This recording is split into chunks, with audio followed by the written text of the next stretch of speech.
Everyone, welcome to my YouTube channel. So बच्चों, आज हम कक्षा 7वीं की हिंदी विषय की वर्कशीट नंबर 5 करने वाले हैं, जो कि आपकी 4 अगस्त की वर्कशीट है। सो इस वीडियो को स्टार्ट करने से पहले सभी बच्चे इस चैनल को सब्सक्राइब कर दीजिए और वीडियो को लाइक कर दीजिए। तो चलिए वीडियो को स्टार्ट करते हैं। तो यहाँ पर आपको एक अनुच्छेद दिया हुआ है, इसको आपको पढ़ना है।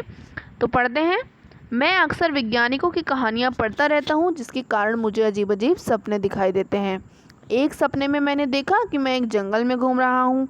वहाँ अनेक प्रकार के जानवर हैं, सब अजीब अनोखे। देखा कि मछलियाँ आकाश में उड़ रही थी। नदी में बंदर और 2 लड़के तैर रहे थे। शेर मज़े से घास खा रहा था। अब ये सब देखकर मैं ज़ोर ज़ोर से चिल्लाने लगा। तभी मेरे भाई ने मुझे हिलाया और मेरा सपना टूट गया।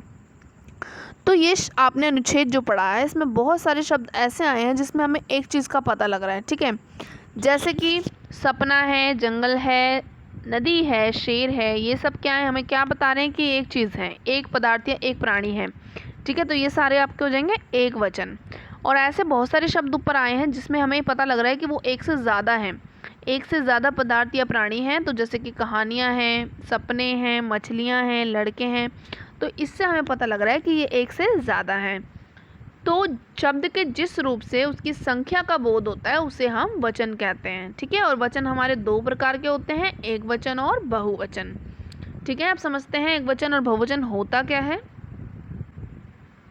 तो जिस चीज़ से हमें पता लग रहा है कि वो एक चीज़ है, तो वो हमारा एक वचन हो जाएगा, और जिससे हमें पता लग रहा होगा कि हमारा वो एक से ज़्यादा है, तो वो हमारा बहुवचन हो जाएगा। जैसे कि गायिका गाना गा रही है। अब यहाँ पे गायिका क्या है, एक है, तो इसलिए ये एक वचन हो गया। अगला वाक्य है गायिकाएं गाना गा रही हैं। अब यहाँ पे बहुत सारी गायिकाएं हो गई, तो ये आपका बहुवचन हो गया। मछली तैर रही है, यानी एक मछली तैर रही है। इससे हमें पता लग रहा है कि एक मछली तैर रही है, तो ये आपका एक वचन हो गया। मछलियाँ तैर रही हैं, यानी कि एक से ज़्यादा मछलियाँ होंगी, तो ये आपका बहुवचन हो गया। बच्चा रो रहा है, यानी एक बच्चा रो रहा है। अब बच्चे रो रहे हैं, यानी एक से ज़्यादा बच्चे रो रहे हैं, तो ये आपका बहुवचन में आएगा। लड़की पढ़ रही है, यानी एक लड़की पढ़ रही है, तो ये आपका एक वचन में आएगा। और बहुवचन में लड़कियां पढ़ रही हैं। ठीक है, एक से ज़्यादा लड़कियां होंगी। रोटी लाओ, यानी एक रोटी लाओ, एक वचन में। रोटियां लाओ, यानी एक से ज़्यादा रोटियां लाओ, तो ये आपको बहुवचन का बोध करा रहा है। आगे देखते हैं।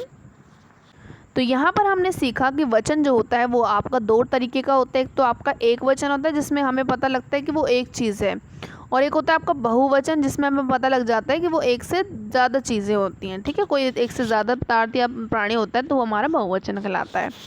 अब देखो, प्रश्न नंबर 1 करेंगे, जिसमें आपको बताया गया कि शब्दों के बहुवचन रूप आपको लिखने हैं। अब देखो, लोमड़ी का क्या बनेगा, लोमड़ियाँ। पंखा का पंखे। गाजर का गाजरें। घड़ी का घड़ियाँ। दाल का दालें लिखेंगे।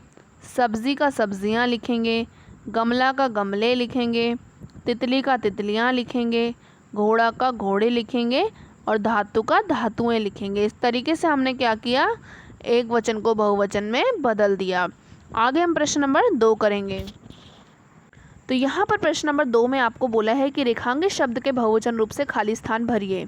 यानी जो ये वाक्य लिखे हैं, इसमें जिस शब्द के नीचे लाइन खींची हुई है, यानी रेखा खींची हुई है, उसका आपने बहुवचन रूप लिख के इस वाक्य को पूरा करना होगा।